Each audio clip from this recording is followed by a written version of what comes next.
তাকে অনুসরণ করাটা। রাসূল থমকে দাঁড়ালেন, হুযায়ফার দিকে মুখ করলেন এবং হুযায়ফা রাদিয়াল্লাহু তাআলা রাসূল পাক সাল্লাল্লাহু আলাইহি ওয়াসাল্লামকে সালাম দিলেন। সালাম দেওয়ার পরে হযরত রাসূল পাক সাল্লাল্লাহু আলাইহি ওয়াসাল্লাম হুযায়ফাকে বলছেন, হুযায়ফা রাদিয়াল্লাহু তাআলা শোনো, একটা দামি কথা তোমাকে বলি, কাউকে বলি নাই, প্রথম তোমাকে বলতেছি। তোমার কানটা আমার জবান এখানে ডিস্টার্ব হবে। নিয়ে যাওয়ার সময় রাসূলের চোখে পড়লো, রাসূল ওয়াজ বন্ধ করে দিয়ে বলছে, আলী কাকে কোথায় নিয়ে যাও? কোথাও নিতে হবে না, আমার কলিজার টুকরা হোসেনকে আমার কোলে দিয়ে দাও। সুবহানাল্লাহ, নিতে হবে না। তখন রাসূল পাক সাল্লাল্লাহু আলাইহি ওয়াসাল্লামকে ওমর বলছেন যে হুজুর আপনার ব্যাপারে কথা বলেছে, আমাদের কষ্ট লেগেছে। হযরত রাসূল কারীম সাল্লাল্লাহু আলাইহি ওয়াসাল্লাম হোসেনকে বলছে, হোসেন এমন কথা কেন বলো যে কথা শুনলে সাহাবায়ে কেরামের মাথা গরম হয়ে যায়? তুমি বলছো নাকি ওয়াজের চাইতে তোমার দাম বেশি, আমার চাইতেও নাকি তোমার দাম বেশি, কিন্তু সেটা কেন বললো তুমি? নানা হিসেবে তুমি আমার সাথে বলতে পারো, নানা নাতি অনেক আবদার করে, তুমি সাহাবায়ে কেরামের সামনে কেন এই কথা বলতে গেলে? কেমনে তুমি আমার চাইতে দামি? আল্লাহর পরে তো আমারই মর্যাদা। লা ইউমকিনু সানা কামা কানা হাক্কাহু বা'দা আজ খোদা বুজুর্গতুই কিসসায়ে মুখতাসার। এই খোদার খোদাইতে আল্লাহর পরে সবচেয়ে বেশি বড় সম্মানের মর্যাদার মালিক যিনি, তিনি হচ্ছেন মুহাম্মদুর রাসূলুল্লাহ সাল্লাল্লাহু আলাইহি ওয়াসাল্লাম। তো তুমি কেমনে আমার চাইতে বড় বললা? আর ওমরের সামনে, ওমরকে তুমি চিনো না, যাকে শয়তান পর্যন্ত ভয় পায়, মাথা গরম মানুষ, তোমার বাবার সামনে সাহাবায়ে কেরামের সামনে বলেছো। হযরত হোসেন বলছে, হুজুর না না, আমি কি মিথ্যা বলছি? আমার কাছে দলিল আছে, আমি আপনার চাইতে বড়। সুবহানাল্লাহ, আমি কি আপনার চাইতে বড় না? হুজুর বলছেন, রে কেমন কথা, আমার চাইতে তুমি কেমনে বড় হলা? দলিল আর আছে বলছো, তোমার কাছে দলিলও আছে, প্রমাণ দাও। যদি প্রমাণ দিতে না পারো তাহলে তোমার কিন্তু শাস্তি আছে। হযরত হোসেন বলছে, হুজুর বলেন আপনার মায়ের নাম কি? রাসূল বলছে, আমার মায়ের নাম আমিনা। শুধু আমিনা? আর কোন আগে পিছে কিছু আছে? বলে নাই, শুধু আমিনা। কিন্তু আমার মাকে আপনি চিনেন নাকি? খাতুনে জান্নাত, জান্নাতের মহিলাদের ম্যাডাম সরদারিনী খাতুনে জান্নাত ফাতেমা আমার মা। এরকম একজন মা তো আপনি জীবনেও পান নাই। সুবহানাল্লাহ।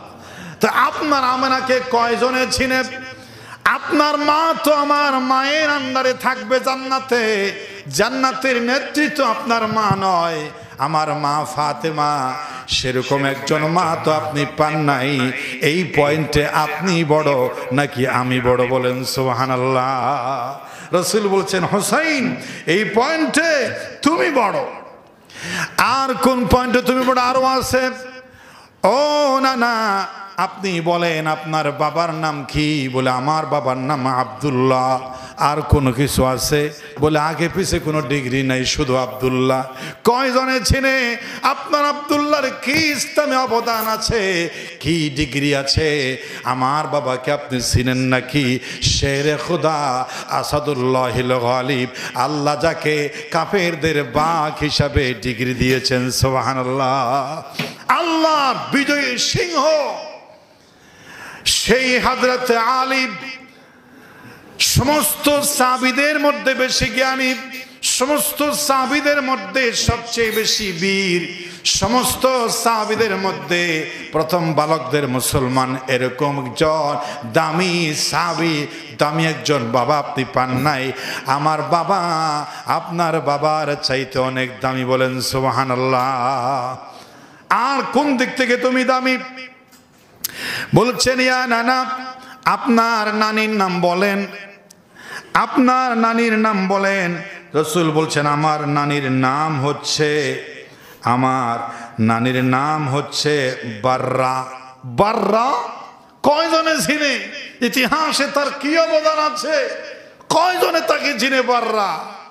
যে আমার নানিকে আপনি চিনেন নাকি? আমার নানি হলেন পৃথিবীর শ্রেষ্ঠ 4 জন সেরা রমণীর মধ্যে 1 নম্বরে আল্লাহ আরশ থেকে জিবরাইল দিয়া যাকে সরাসরি সালাম প্রদান করেছেন সুবহানাল্লাহ। যার মতো একজন খাদিজাতুল কুবরা আমার নানি, এরকম একজন নানি তো আপনি জীবনেও পান নাই, পাবেনও না। অতএব আপনার নানির চাইতে আমার নানির দাম বেশি, এদিক থেকে আমি আপনার চাইতে বড়, বলেন সুবহানাল্লাহ। রাসূল কারীম সাল্লাল্লাহু আলাইহি ওয়াসাল্লাম বলছেন, না না, আর কোন দিক থেকে তুমি বড়? রাসূল সাল্লাল্লাহু আলাইহি ওয়াসাল্লামকে হযরতে হোসেন বলছেন, না না, আপনি আমার নানাকে চিনেন নাকি? আপনার নানার নাম কি? রাসূল বলছেন, ওয়াহাব ইবনে মানাফ হচ্ছে আমার নানার নাম। কয়জনে চিনে? ইতিহাসে কয় জায়গায় তার নাম আছে? কয়জনে তার সম্পর্কে জানে? ইসলামে মুসলমানদের এই ইতিহাসে তার কি বা অবদান আছে? কিন্তু আমার নানাকে আপনি চিনেন নাকি? আমার নানা হচ্ছেন দুনিয়া আখিরাতের বাদশা, আল্লাহর পেয়ারা হাবিব, সমস্ত নবীদের নবী, রাসূলদের রাসূল, আল্লাহর পেয়ারা হাবিব। আল্লাহর পরে দুনিয়ার মধ্যে যার মর্যাদা, খোদার খোদাইয়ের ভিতরে রাহমাতুল লিল আলামিন মুহাম্মদুর রাসূলুল্লাহ সাল্লাল্লাহু আলাইহি সাল্লাম আমার নানা। এরকম একজন নানা আল্লাহ পৃথিবীতে আর বানাই নাই, বানাবো না। যার প্রেমে দুনিয়া আখিরাত সৃষ্টি করেছেন, এরকম একজন নানা আপনি পান নাই। অতএব নানার দিক থেকেও আমি সেরা, সুবহানাল্লাহ। সব দাম কিন্তু নানাকে বেড়াই তুরাইয়া, সব মর্যাদা এগুলো কার? রাসূলের। এগুলো কার? কিন্তু রাসূলের দাম সবগুলো রাসূলের সাথে ধাক্কা লেগে সব দাম হয়েছে। ছোট্ট নানার যুক্তি শুনে রাসূল করিম সাল্লাল্লাহু আলাইহি ওয়াসাল্লাম চোখ থেকে পানি ছেড়ে দিলেন। নানা, তোমার সমস্ত কথার ভিতরে যুক্তি আছে, তুমি আজ সমস্ত পয়েন্টে আমার দিক থেকে সেরা হয়ে গেলা। আমি স্বীকার করলাম তুমি আমার থেকে অনেক বেশি বড়। সুবহানাল্লাহ, জোরে বলেন সুবহানাল্লাহ। সেই হযরত হুসাইন রাদিয়াল্লাহু তাআলা আনহুকে কুলে নিয়ে রাসূল আদর করতেছিলেন। সেই সময় জিবরাইল এসে বলছে, এত আদর করছেন, আপনি কি জানেন এই হুসাইনের শেষটা কি হবে? হযরত জিবরাইল বলে দিলেন। উম্মুল ফজল রাদিয়াল্লাহু তাআলা রাসূলের হযরত হোসেনকে কুলে নিয়ে কাঁদতেছেন। যাই হোক, আজকে আর বললাম না সেই হোসেনকে কুলে নিয়ে রাসূল কেন কাঁদছেন, জিবরাইল এসে রাসূলকে কি বললেন, এবং হোসেন রাদিয়াল্লাহু তাআলা আরও অনেক অনেক মর্যাদার সম্মান বিশাল আছে। আমরা আজকে সময় নেই হিসাবে আজ আর বলছি না। সেই হযরতে হুসাইন হাসান রাদিয়াল্লাহু তাআলা আনহুকে যারা নির্মমভাবে হত্যা করেছে, তাদেরকে আজকে অনেকেই গালি দিতে, তাদেরকে আজকে অনেকেই খারাপ বলতে আজকে অনেকের বিবেকে লাগতেছে। ইসলামে এমন ফেরকা হয়ে গেছে যে রাসূল সাল্লাল্লাহু আলাইহি ওয়াসাল্লামের নাতিকে সপরিবারে হত্যা করেছে, তাকে অনেকে কাফের বলতে চায় না, অনেকে আবার রাদিয়াল্লাহু তাআলা বলতে চায়, অনেকে তাবি বলতে চায় না। সেই ইতিহাস সে করেছে। প্রথম বছরে ইমাম হুসাইন রাদিয়াল্লাহু তাআলার সপরিবারে হত্যা করেছে। মাত্র 2.5 বছর ক্ষমতা পেয়েছিল ইয়াজিদের বাচ্চা ইয়াজিদ। সেই ইয়াজিদ প্রথম বছরে ইমাম হুসাইন তার সপরিবারে হত্যা করেছে। দ্বিতীয় বছর মদিনা মুনাব্বারায় আগুন লাগিয়েছে। তৃতীয় বছর মক্কাতুল মুকাররমার কালো গিলাফ পুড়িয়েছে। অসংখ্য সাহাবীকে হত্যা করেছে, জ্বালিয়ে পুড়িয়ে মেরেছে। সেই ইমাম হুসাইনের হত্যাকারী সেই ইয়াজিদ কখনো আমাদের কাছে বিন্দুমাত্র সম্মান দূরের কথা, আল্লাহর লানত।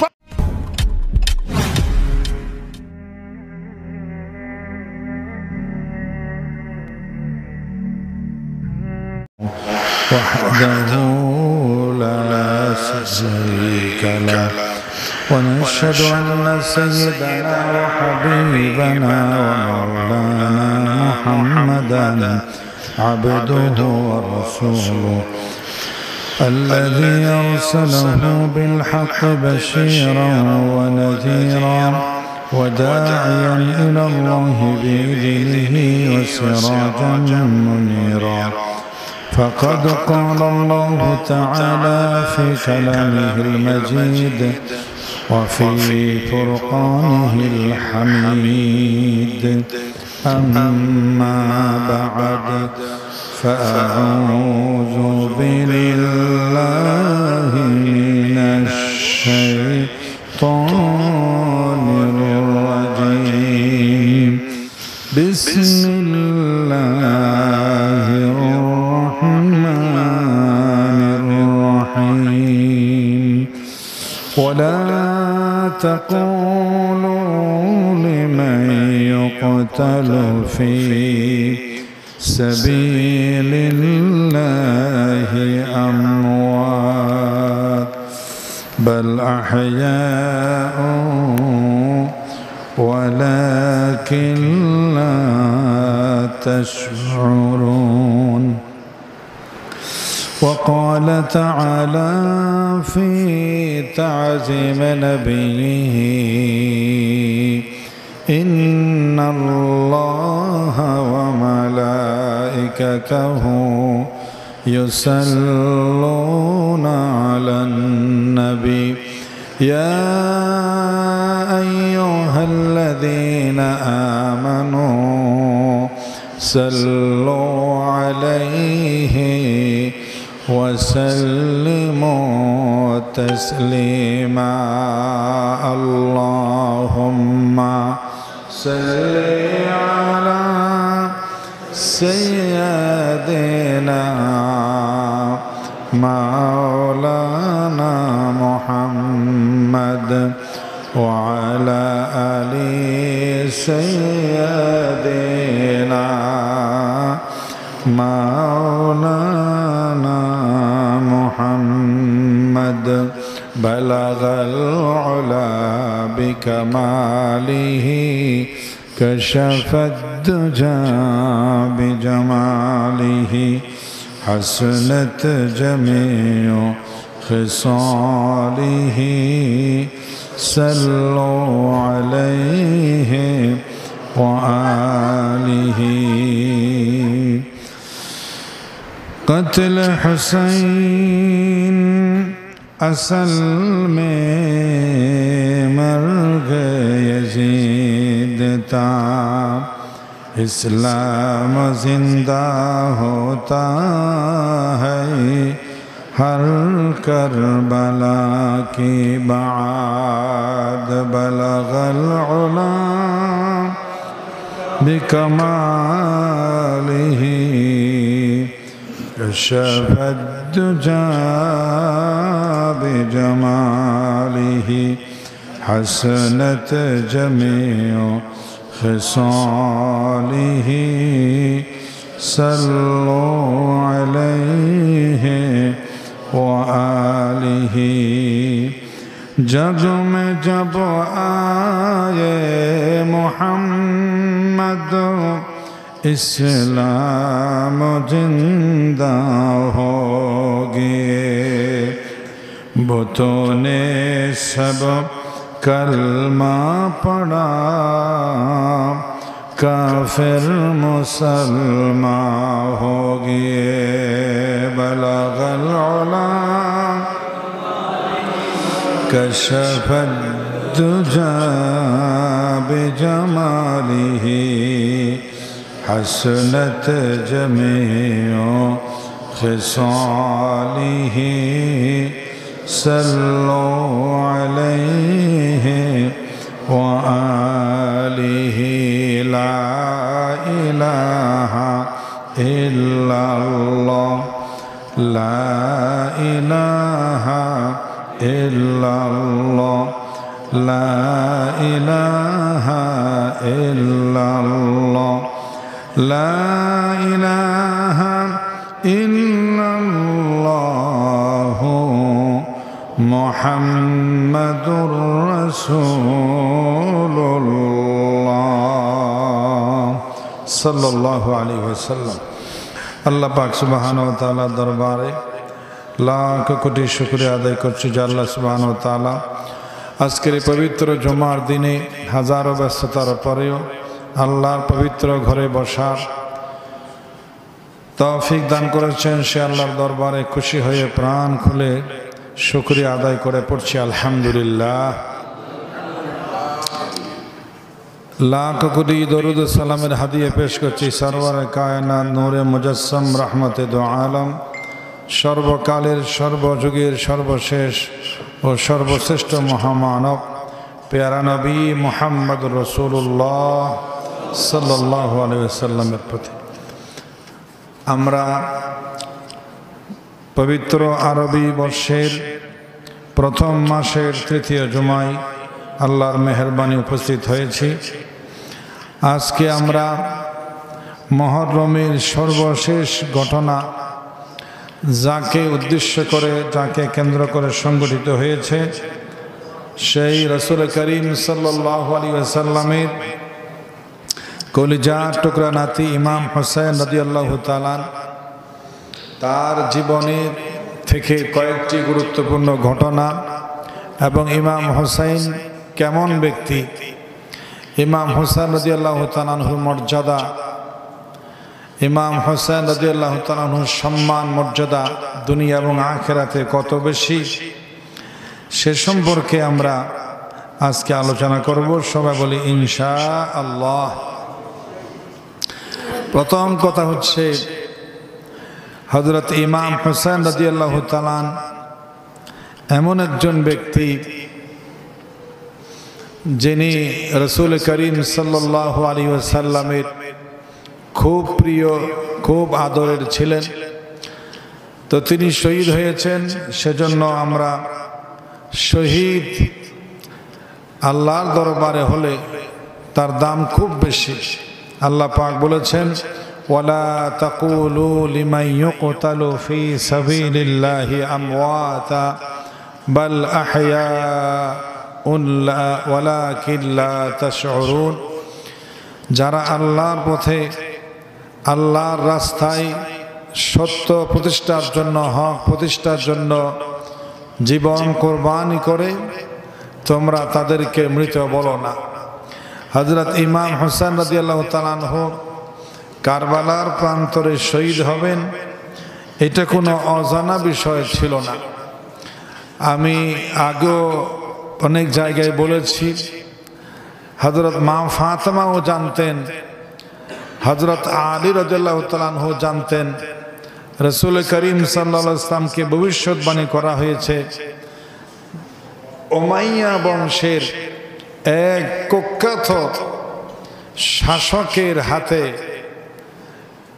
কিছু দুষ্কৃতিকারীর হাতে রাসূল করিম সাল্লাল্লাহু আলাইহি ওয়াসাল্লামের কলিজার টুকরা নাতি এবং তার আহলে বাইত নির্মমভাবে শাহাদাত বরণ করবে, শহীদ হবে, হত্যা করা হবে। এটা খুবই একটা ভয়ঙ্কর করুণ ইতিহাস হবে, এটা আগে থেকে জানা ছিল। হযরত ইমাম হোসেন রাদিয়াল্লাহু তাআলা আনহুর এই কথা জানার পরেও রাসূল সাল্লাল্লাহু আলাইহি ওয়াসাল্লাম এটা জানার পরে দোয়া করেন নাই উল্টা, যে আল্লাহ ইমাম হোসেন যেন কারবালার প্রান্তরে শহীদ না হয়। মা ফাতেমা উল্টা দোয়া করেন নাই, হযরত আলী রাদিয়াল্লাহু তাআলা আনহু উল্টা দোয়া করেন নাই। কেন? এটা হচ্ছে একটা মর্যাদা, এটা একটা সম্মান, এটা একটা ডিগ্রি আল্লাহর দরবারে প্রিয় পাত্র হওয়ার জন্য। এজন্য কেউ উল্টা দোয়া করেন নাই। উল্টা দোয়া রাসূল সাল্লাল্লাহু আলাইহি ওয়াসাল্লাম যদি করতেন যে আল্লাহ ইমাম হোসেন আমার কলিজার টুকরা নাতির এই ইতিহাস আপনি ফিরিয়ে দেন, তো করেন নাই। কারণ কোন সন্তান যদি বড় একটা ডিগ্রি নিতে চায়, একটু কষ্ট হবে, একটু লেখাপড়া করতে হবে, একটু মেহনত হবে। মেহনত, কোরবানি, ত্যাগের মাধ্যমেই তো মানুষের সম্মান মর্যাদা এটা অর্জন করতে পারবে। এজন্য আল্লাহ পাক বলেছেন ওয়ালা তাকুলু লিমান ইউকতালু ফি সাবিলিল্লাহি আমওয়াত বাল আহইয়াউন ইনদা রাব্বিহিম বাল আহইয়াউন ওয়ালাকিন লা তাশউরুন। এবং আরেক আয়াতে বলেছেন ওয়ালা তাহসাবান্নাল্লাযীনা কুতিলু ফি সাবিলিল্লাহি আমওয়াতা বাল আহইয়াউন ইনদা রাব্বিহিম ইরযাকুন। তোমরা তারা মরে গেছে এটা মনেও করবা না, তারা আল্লাহর পক্ষ থেকে রিজিক প্রাপ্ত। হযরত আব্দুল্লাহ ইবনে মাসউদ রাদিয়াল্লাহু তাআলা জিজ্ঞেস করেছে রাসূল থেকে, তারা কিভাবে জীবিত, তারা শহীদরা কবরের মধ্যে কিভাবে জীবিত থাকে? বাল আহইয়াউনের ব্যাখ্যা জানতে চেয়েছেন। রাসূল করিম সাল্লাল্লাহু আলাইহি ওয়াসাল্লাম বলছেন ইন্না আরওয়াহাল মুমিনিনা ফি তায়রিন খুদরিন তাআলুকু বিশাজরিল জান্নাহ, তারা যারা শহীদ হয়ে যায় তাদের রূহটা একটি সবুজ আকৃতির পাখির ভিতর আল্লাহ পাক ঢুকিয়ে দেন এবং জান্নাতের বৃক্ষের সাথে এই তারা পাখিগুলো ঝুলন্ত থাকে, যেখানে খুশি সেখানে যায়। তাদেরকে সব জান্নাতে ঘোরাফেরা করার জন্য সুযোগ দেওয়া হয় এবং আল্লাহ তাদেরকে প্রশ্ন করেন, তোমরা আর কি চাও আমার কাছে? তোমরা যা কল্পনা করেছিলা, আমি যা ওয়াদা দিয়েছিলাম তা পেয়েছো কিনা? শহীদরা বলবে তা তো পেয়েছি, তো আর কিছু পাওয়ার ইচ্ছা আছে কিনা? বলে আরেকটা জিনিস আপনার কাছে পাওয়ার ইচ্ছা আছে। আল্লাহর আপনার রাস্তায় শহীদ হয়ে যে মর্যাদা, সে সম্মান পেয়েছি, যে টেস্ট পেয়েছি, আল্লাহ তুমি আমাদেরকে আবার দুনিয়ায় পাঠিয়ে দাও, আমরা তোমার রাস্তায় কাফেরদের শয়তানদের বিরুদ্ধে জিহাদ করে এই জীবনটা আরো একবার দিয়ে আসি। সুবহানাল্লাহ। আমাদের আর কোনো সওয়াব পাওয়ার নাই, শহীদরা আবার ফিরে আসতে চায়। ইমাম হোসেন রাদিয়াল্লাহু তাআলা এমন একজন ব্যক্তি যিনি সেই শাহাদাতের মর্যাদা অমীয়সুধা পান করেছেন। হযরত ইমাম হোসেন রাদিয়াল্লাহু তাআলা আনহুর জন্মটা হয়েছিল খুব চমৎকার ভাবে। হযরত উম্মুল ফজল রাদিয়াল্লাহু তাআলা আনহা একদিন স্বপ্নে দেখলেন যে হুজুর পাক সাল্লাল্লাহু আলাইহি ওয়াসাল্লামের দেহ থেকে একটা গোশতের টুকরা বের হয়ে হযরত উম্মুল ফজলের কোলে তাকে দেয়া হলো। গোশতের টুকরাটা তিনি পেলেন। সকালবেলায় রাসূল করিম সাল্লাল্লাহু আলাইহি ওয়াসাল্লাম জিজ্ঞেস করছি, ইয়া রাসূলুল্লাহ, আমি গতকাল রাত্রে একটি ভয়ঙ্কর স্বপ্ন দেখেছি, আপনার দেহ থেকে একটি গোশতের টুকরা আমার কোলে চলে আসলো, আমি সেটাকে ক্যাচ করলাম, আমার কোলে তুলে নিলাম। রাসূল বললেন, কয়েকদিনের ভিতরে মা ফাতেমার গর্ভ থেকে একটি সন্তান জন্ম নেবে, এই সন্তানটা সর্বপ্রথম তোমার কোলেই যাবে। বলেন সুবহানাল্লাহ। এবং এটা বলার কয়েকদিনের ভিতরে ইমাম হোসাইন জন্ম নিলেন। উম্মুল ফজল এই প্রথমে হোসাইনকে কোলে নিলেন। সুবহানাল্লাহ। যেভাবে বলেছেন রাসূল সেভাবে হয়েছে। হযরত ইমাম হোসেন রাদিয়াল্লাহু তাআলা আনহু সম্পর্কে নবী করিম সাল্লাল্লাহু আলাইহি ওয়াসাল্লাম বলেছেন, আল হাসানু ওয়াল হুসাইনু রায়হানাতায়া ফিদ দুনিয়া ওয়াল আখিরাহ। ইমাম হাসান এবং হুসাইন রাদিয়াল্লাহু তাআলা আনহু দুনিয়া এবং আখিরাতের দুটি জান্নাতের ফুটন্ত গোলাপ ফুল। বলেন সুবহানাল্লাহ। নবীজি আরো বলেছেন, আহাব্বানি ফালইউহিব্বু হাযাইন। দুনিয়া কিয়ামত পর্যন্ত আমার উম্মতরা শোনো, যারা আমাকে ভালোবাসবে তারা যেন আমার এই দুই কলিজার টুকরা দুটি শিশুকে ভালোবাসে। সুবহানাল্লাহ। নবীজি আরো বলেছেন, হাযান ইবনায়া ওয়া ইবনা ইবনাতাই আল্লাহুম্মা ইন্নী আহিব্বুহুমা আল্লাহুম্মা ইন্নী উহিব্বুহুমা ফাআহিব্বুহুমা ওয়া উহিব্বা মান ইউহিব্বুহুমা। রাসূল বলছেন, আল্লাহ আমি এদেরকে ভালোবাসি এবং এদেরকে যারা ভালোবাসে আমি রাসূলও তাদেরকে ভালোবাসি। সুবহানাল্লাহ। রাসূল করিম সাল্লাল্লাহু আলাইহি ওয়াসাল্লাম আরো বলেছেন, ইবনে মাজাহ শরীফের হাদিস, মান আহাব্বাল হাসানা ওয়াল হুসাইনা ফাকাদ আহাব্বানি ওয়া মান আবগাদাহুমা ফাকাদ আবগাদানি। আমার হাসান এবং হুসাইনকে যারা ভালোবাসলো তারা আমাকে ভালোবাসলো, আর আমার হোসাইন এবং হাসানের সাথে যারা বিদ্বেষ পোষণ করলো, শত্রুতা করলো, তারা যেন আমি রাহমতের নবীর সাথে দুশ্মনী শত্রুতা পোষণ করলো। সুবহানাল্লাহ। রাসূল করিম সাল্লাল্লাহু আলাইহি ওয়াসাল্লামের সাহাবী হযরত ইমাম হোসেন রাদিয়াল্লাহু তাআলা খুব কম সময় নবীজিকে পেয়েছেন। নবীজি যখন ইন্তেকাল করেছেন, ইমাম হোসাইনের বয়স ছিল মাত্র 8 থেকে 9 বছর। 8 থেকে 9 বছর শিশু অবস্থায়, 8 থেকে 9 বছরের ভিতরে রাসূল করিম সাল্লাল্লাহু আলাইহি সাল্লাম দুনিয়া থেকে বিদায় নিলেন। এজন্য ইমাম হোসাইন নানার থেকে ছোট ছিল, তো বেশি হাদিস বর্ণনা করতে পারে নাই। আমরা পেয়েছি রাসূল করিম সাল্লাল্লাহু আলাইহি সাল্লাম থেকে ইমাম হোসাইন মাত্র 8টা হাদিস বর্ণনা করেছেন। কয়টা? 8টা হাদিস বর্ণনা করেছেন। সবচেয়ে বেশি হাদিস বর্ণনা করেছেন রাসূল থেকে ইমাম হযরতে আবু হুরায়রা রাদিয়াল্লাহু তাআলা, 5374টি হাদিস। সুবহানাল্লাহ বলেন, আরো একবার বলেন সুবহানাল্লাহ। আবু হুরায়রা রাদিয়াল্লাহু তাআলা এত হাদিস বর্ণনা করতে পারতেন না। তিনি যা শুনতেন ভুলে যেতেন, কিছু মনে রাখতে পারতেন না। এজন্য তার খারাপ লাগতো। আমাদের ছেলেরা আজকে গতকাল এসএসসি এবং দাখিল পরীক্ষার রেজাল্ট বের হয়েছে, মাত্র 68 থেকে 70-এর ভিতরে পার্সেন্ট হারে মাদ্রাসার ছাত্ররা স্কুল থেকে ভালো করেছে। ঢাকার একটি স্কুল থেকে যে রেজাল্ট শুনলাম যে 322 জন এসএসসি পরীক্ষা দিয়েছে, 322 জনই প্লাস পেয়েছে। আলহামদুলিল্লাহ, আমি অবাক হয়েছি। গোটা দেশে এটা ভাইরাল হয়ে গেছে। 322 জন পরীক্ষার্থী, 322 জনই কি এ প্লাস। আর আমাদের এখানে এ প্লাস অনেক প্রতিষ্ঠানে খুঁজে পাওয়া যাচ্ছে না। প্রায় 153টি প্রতিষ্ঠানে কোনো ফাঁসই করা নাই, আপগ্রেড কোনো রেজাল্টে আসে নাই। অসংখ্য প্রতিষ্ঠানে এ প্লাস দেখেও নাই, যদি বি প্লাস বি দেখবে, সি দেখবে, পাসও করে নাই। তো মেধা এটা আল্লাহ পাকের একটা অফুরন্ত দেয়া নেয়ামত। রব্বি জিদনি ইলমা ওয়া আলহিকনি বিসসালিহিন।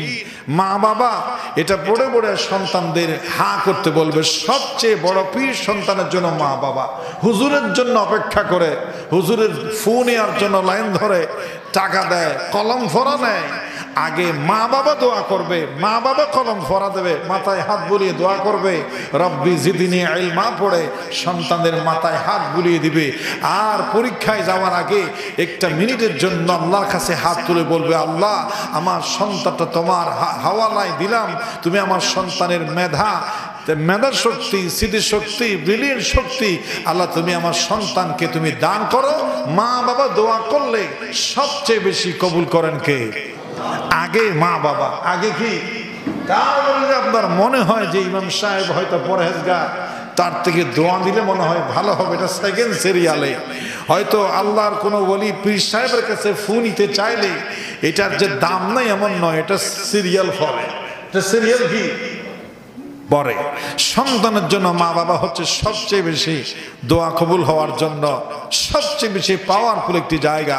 দোয়া করবেন সন্তানের জন্য, রব্বি ইশরাহ লি সাদরি ওয়া ইয়াসসির লি আমরি ওয়াহলুল উকদাতাম মিন লিসানি ইয়াফকাহু কাওলি।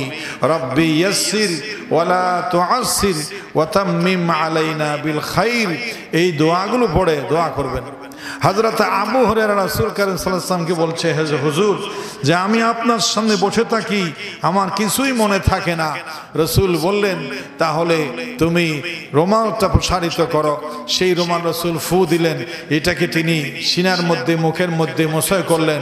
হযরত আবু হুরায়রা বলেন, যেদিন থেকে রাসূল আমার জন্য দোয়া করেছেন সেদিন থেকে মৃত্যু পর্যন্ত আমি একটা শব্দ শুনেছি বা পড়েছি আমার স্মৃতি থেকে উধাও হয়ে যায় নাই। সুবহানাল্লাহ।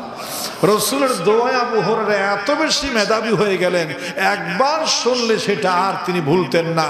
এই জন্য রাসূলের সামনে খেয়ে না খেয়ে পড়ে থাকতেন আবু হুরায়রা। 5374টি হাদিস বর্ণনা করে সবচেয়ে বেশি হাদিস বর্ণনাকারীর মর্যাদার সেই সম্মানটা আবু হুরায়রা নিতে পারলেন রাসূলের দোয়ার বরকতে। বলেন সুবহানাল্লাহ। হযরত হাসান রাদিয়াল্লাহু তাআলা আনহু রাসূল করিম সাল্লাল্লাহু আলাইহি ওয়াসাল্লামের কেমন সাহাবী, কেমন ব্যক্তি, যার কথা, যার মর্যাদাকে, যার সম্মান সাহাবায়ে কেরামের কত বেশি ছিল। একদিন হযরত ওমর শাসনামলে হযরতে আব্দুল্লাহ ইবনে ওমর রাদিয়াল্লাহু তাআলা আনহুমা প্রেসিডেন্টের ছেলে হযরত ইবনে ওমরের সাথে হযরত হুসাইনের ছোটখাটো ঝগড়া হয়েছে। ঝগড়ার এক পর্যায়ে হুসাইন রাদিয়াল্লাহু তাআলা ওমরের ছেলে ইবনে ওমরকে আনতা গোলাম ইবনে গোলাম, তুমি গোলামের ছেলে গোলাম, এত বেশি আমার সাথে কথা বলিও না, তোমাকে কি আমি চিনি না, তুমি গোলামের ছেলে গোলাম। এখন একজন প্রেসিডেন্টের ছেলেকে গোলামের ছেলে গোলাম বলার কারণে তার দিলাঘাত পেয়েছে। কেঁদে কেঁদে বাবার কাছে গিয়ে বিচার দিয়েছে, আব্বা এই দেশের রানিং প্রেসিডেন্ট শাসক আমিরুল মুমিনিন আপনি, আমি রাজার ছেলে, আর আমাকে ইমাম হোসাইন ছোট্ট হুসাইন আমাকে বলেছে আমি নাকি গোলামের ছেলে গোলাম, অর্থাৎ তুমি নাকি গোলামের ছেলে গোলাম, তুমি গোলাম আর আমি সে গোলামের ছেলে, দাসের ছেলে দাস, গোলামের ছেলে বলে আমাকে একটা গালি দিয়েছে, আমি এর বিচার চাই। অথচ আমি হলাম আমিরুল মুমিনিনের ছেলে আর আমাকে বলে গোলামের ছেলে। গালিটা কথাটা ধমকটা দিয়েছে কে? হযরতে হুসাইন রাদিয়াল্লাহু তাআলা। ছোট মানুষ, বাচ্চা মানুষ, তখন তিনি ছোট, বেশি অল্প বয়স হবে। রাসূলুল্লাহ সাল্লাল্লাহু আলাইহি ওয়াসাল্লামের ইন্তেকালের পর হযরত আবু বকর রাদিয়াল্লাহু তাআলা খলিফা হয়েছেন মাত্র 2 বছর, তাহলে 9 2 11 হবে, নইলে 12 13 এতটুকুন হবে। হযরতে ওমর রাদিয়াল্লাহু তাআলা গরম হলেন না, বলছে তোমাকে এই কথা সত্যি কি বলেছে? আগামীকাল জুমার দিন সমস্ত মুসল্লির সামনে হুসাইনের বিচার হবে, আগামীকাল জুমার দিন সবার সামনে। হযরত ওমর ডাক দিলেন, আমার ছেলেদিকে সবার সামনে বলো হুসাইন তোমাকে কি বকা দিয়েছে, কি বলেছে, কি কথা বলেছে। সবার সামনে বলছে আমাকে বলেছে আমি গোলামের ছেলে, আপনাকে গোলাম বলেছে, গোলাম বলেছে আপনাকে। এটা বলার পরে হুসাইনকে ডাকা হলো রাদিয়াল্লাহু তাআলা। হুসাইন তুমি কি আমার ছেলেকে এই কথাটা বলেছো, গোলামের ছেলে? তুমি কি জানো না আমি রানিং প্রেসিডেন্ট, বর্তমান অর্ধ পৃথিবীর শাসন কর্তা, আমি জানো না তুমি তুমি আমার ছেলেকে এই কথাটা বলেছো? আমার ছেলে তো কষ্ট পেয়েছে, তুমি কি এই কথাটা বলেছো? হযরত হুসাইন বলছে আমিরুল মুমিনিন এই কথাটা আমি বলেছি, আমি তো মিথ্যা বলছি না, হ্যাঁ আমি বলেছি। তো কেন বলেছো? হুসাইন বলছে আমিরুল মুমিনিন আপনি কি আমার নানার গোলাম ছিলেন না? সুবহানাল্লাহ। হযরতে ওমর রাদিয়াল্লাহু তাআলা সঙ্গে সঙ্গে বললেন হুসাইন তোমার এই কথাটা মুখে বললে হবে না, লিখিত কি বলতে পারবে আমি যে তোমার নানার গোলাম ছিলাম, আমার সেই গোলামের ছেলে আমার আব্দুল্লাহ ইবনে ওমর। হযরত হুসাইন বলছে লিখতে পারবো। সেই সময় যা ব্যবস্থা ছিল একটা কাগজ আনা হলো, হযরত হুসাইনকে বলছে এই কাগজে লিখে দাও আমি যে তোমার নানার গোলাম ছিলাম। ইমাম হুসাইন লিখে দিলেন স্বাক্ষর করে দাও ইতি হুসাইন আপনি ওমর আমার নানার গোলাম ছিলেন। হযরত ওমর সেই কাগজটা নিয়ে কেঁদে ফেললেন আর সমস্ত মুসল্লিদেরকে বললেন শোনো মুসল্লিরা তোমরা সাক্ষী থাকো, জান্নাতের যুবকদের সরদার এই হুসাইন সাক্ষী দিয়েছে আমি বিশ্ব নবী সাল্লাল্লাহু আলাইহি ওয়াসাল্লামের গোলাম ছিলাম। সুবহানাল্লাহ।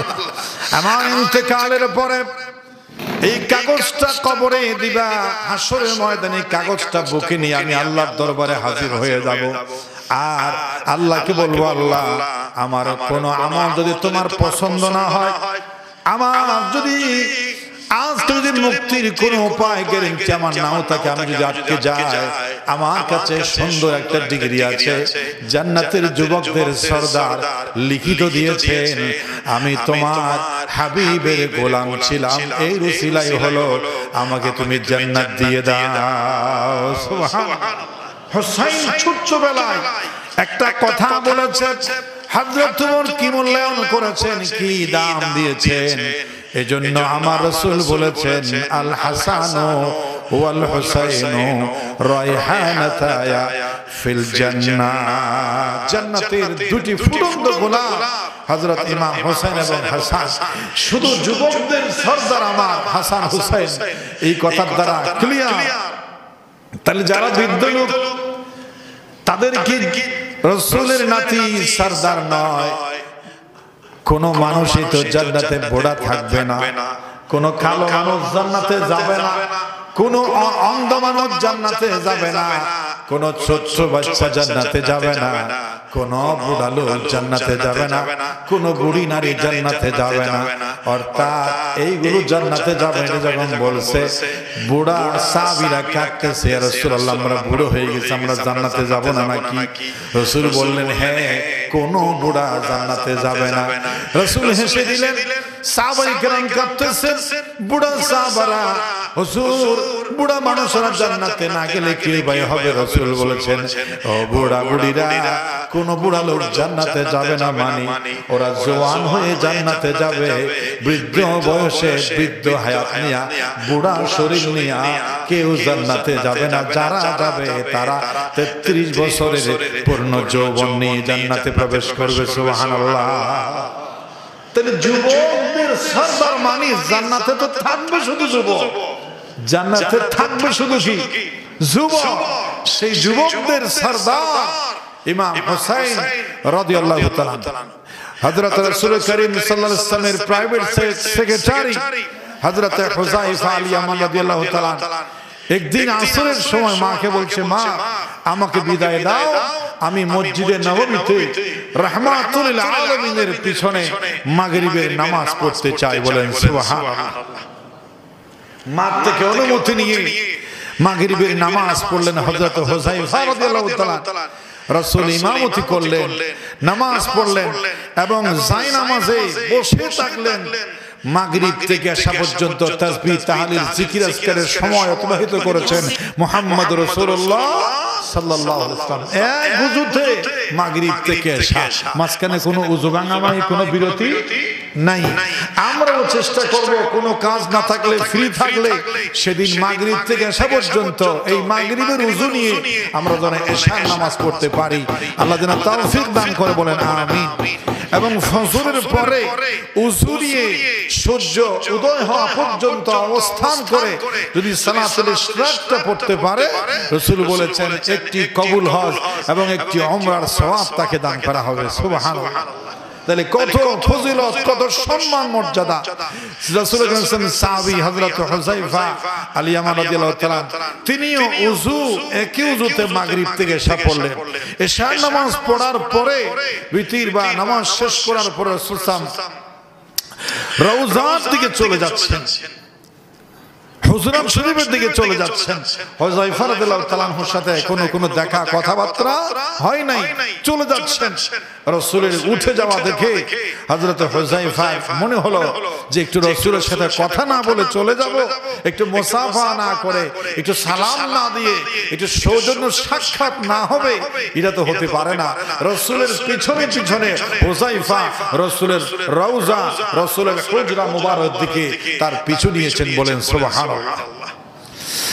রাসূল করিম সাল্লাল্লাহু আলাইহি ওয়াসাল্লাম দেখতে পেলেন, রাসূল পাক সাল্লাল্লাহু আলাইহি ওয়াসাল্লাম বুঝতে পারলেন হুযায়ফার পিছনে তাকে অনুসরণ করাটা। রাসূল থমকে দাঁড়ালেন, হুযায়ফার দিকে মুখ করলেন এবং হুযায়ফা রাদিয়াল্লাহু তাআলা রাসূল পাক সাল্লাল্লাহু আলাইহি ওয়াসাল্লামকে সালাম দিলেন। সালাম দেওয়ার পরে হযরত রাসূল পাক সাল্লাল্লাহু আলাইহি ওয়াসাল্লাম হুযায়ফাকে বলছেন, হুযায়ফা রাদিয়াল্লাহু তাআলা শোনো, একটা দামি কথা তোমাকে বলি, কাউকে বলি নাই, প্রথম তোমাকে বলতেছি। তোমার কানটা আমার জবান এখানে ডিস্টার্ব হবে। নিয়ে যাওয়ার সময় রাসূলের চোখে পড়লো, রাসূল ওয়াজ বন্ধ করে দিয়ে বলছে, আলী কাকে কোথায় নিয়ে যাও? কোথাও নিতে হবে না, আমার কলিজার টুকরা হোসেনকে আমার কোলে দিয়ে দাও। সুবহানাল্লাহ। নিতে হবে না। তখন রাসূল করিম সাল্লাল্লাহু আলাইহি ওয়াসাল্লামকে ওমর বলছেন যে হুজুর আপনার ব্যাপারে কথা বলেছে, আমাদের কষ্ট লেগেছে।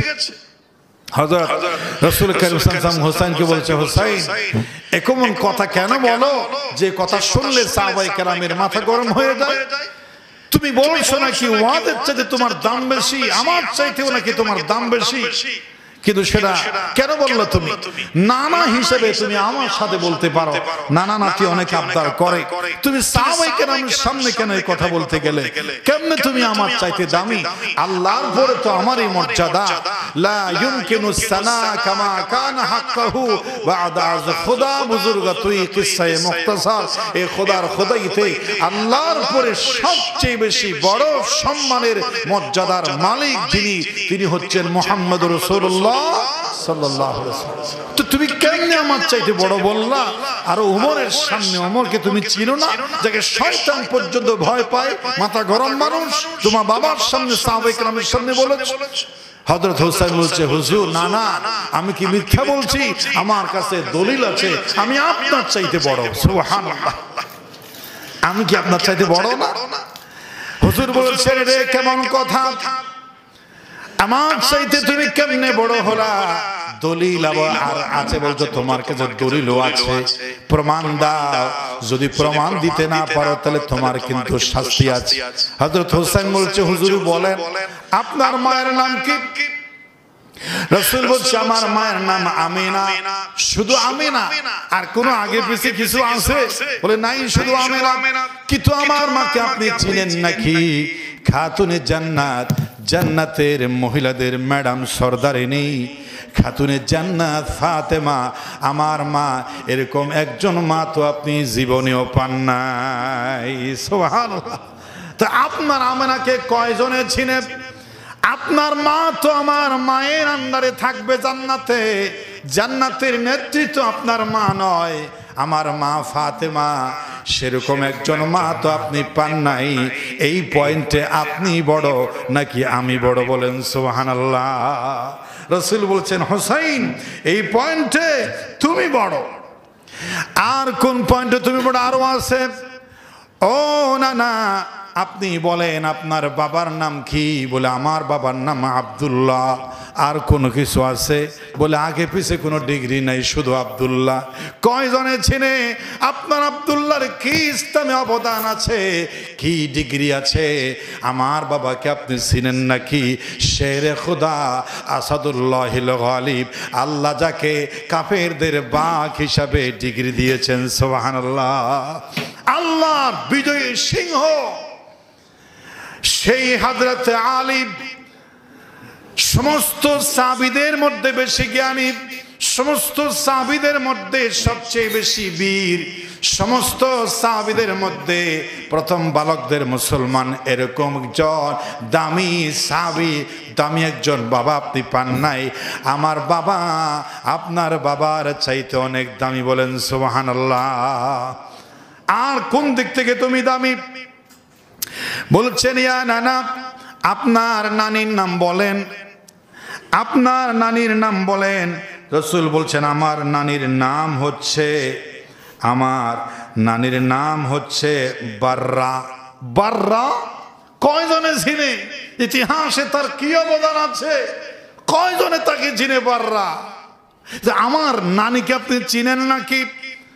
আমার নানি হলেন পৃথিবীর শ্রেষ্ঠ চারজন সেরা রমণীর মধ্যে এক নম্বরে। আল্লাহ আরশ থেকে জিবরাইল দিয়া যাকে সরাসরি সালাম প্রদান করেছেন। সুবহানাল্লাহ। যার মতো একজন খাদিজাতুল কুবরা আমার নানি, এরকম একজন নানি তো আপনি জীবনেও পান নাই, পাবেনও না। অতএব আপনার নানির চাইতে আমার নানির দাম বেশি। এদিক থেকে আমি আপনার চাইতে বড়। বলেন সুবহানাল্লাহ। রাসূল কারীম সাল্লাল্লাহু আলাইহি ওয়াসাল্লাম বলছেন, না না, আর কোন দিক থেকে তুমি বড়? রাসূল সাল্লাল্লাহু আলাইহি ওয়াসাল্লামকে হযরত হোসেন বলছেন, না না, আপনি আমার নানাকে চিনেন নাকি? আপনার নানার নাম কি? রাসূল বলছেন, ওয়াহাব ইবনে মানাফ হচ্ছে আমার নানার নাম। কয়জনে চিনে? ইতিহাসে কয় জায়গায় তার নাম আছে? কয়জনে তার সম্পর্কে জানে? ইসলামে মুসলমানদের এই ইতিহাসে তার কি বা অবদান আছে? কিন্তু আমার নানাকে আপনি চিনেন নাকি? আমার নানা হচ্ছেন দুনিয়া আখিরাতের বাদশা, আল্লাহর পেয়ারা হাবিব, সমস্ত নবীদের নবী, রাসূলদের রাসূল, আল্লাহর পেয়ারা হাবিব। আল্লাহর পরে দুনিয়ার মধ্যে যার মর্যাদা, খোদার খোদাইয়ের ভিতরে রাহমাতুল লিল আলামিন মুহাম্মদুর রাসূলুল্লাহ সাল্লাল্লাহু আলাইহি সাল্লাম আমার নানা। এরকম একজন নানা আল্লাহ পৃথিবীতে আর বানাই নাই, বানাবো না। যার প্রেমে দুনিয়া আখিরাত সৃষ্টি করেছেন, এরকম একজন নানা আপনি পান নাই। অতএব নানার দিক থেকেও আমি সেরা, সুবহানাল্লাহ। সব দাম কিন্তু নানাকে বেড়াই তুরাইয়া, সব মর্যাদা এগুলো কার? রসুলের। এগুলো কার?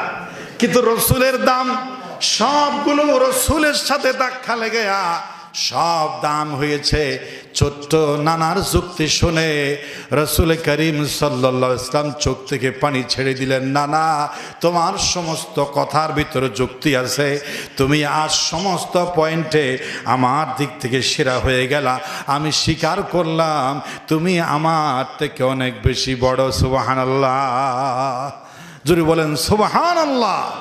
সেই হযরত হুসাইন রাদিয়াল্লাহু তাআলা আনহুকে কুলে নিয়ে রাসূল আদর করতেছিলেন। সেই সময় জিবরাইল এসে বলছে, এত আদর করছেন, আপনি কি জানেন এই হুসাইনের শেষটা কি হবে? হযরত জিবরাইল বলে দিলেন। উম্মুল ফজল রাদিয়াল্লাহু তাআলা রাসূলের হযরত হোসেনকে কুলে নিয়ে কাঁদতেছেন। যাই হোক, আজকে আর বললাম না সেই হোসেনকে কুলে নিয়ে রাসূল কেন কাঁদছেন, জিবরাইল এসে রাসূলকে কি বললেন, এবং হোসেন রাদিয়াল্লাহু তাআলা আনহুর আরো অনেক অনেক মর্যাদার সম্মান বিশাল আছে।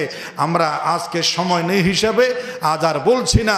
সেই হযরতে হুসাইন হাসান রাদিয়াল্লাহু তাআলা আনহুকে যারা নির্মমভাবে হত্যা করেছে, তাদেরকে আজকে অনেকেই গালি দিতে, তাদেরকে আজকে অনেকেই খারাপ বলতে আজকে অনেকের বিবেকে লাগতেছে। ইসলামে এমন ফেরকা হয়ে গেছে যে রাসূল সাল্লাল্লাহু আলাইহি ওয়াসাল্লামের নাতিকে সপরিবারে হত্যা করেছে, তাকে অনেকে কাফের বলতে চায় না, অনেকে আবার রাদিয়াল্লাহু তাআলা বলতে চায়, অনেকে তাবি বলতে চায় না।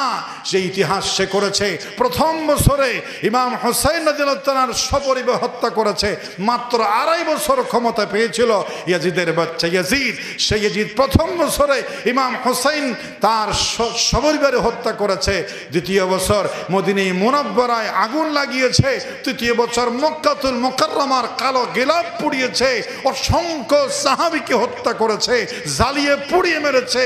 সেই ইমাম হুসাইনের হত্যাকারী সেই ইয়াজিদ কখনো আমাদের কাছে বিন্দুমাত্র সম্মান দূরের কথা, আল্লাহর লানত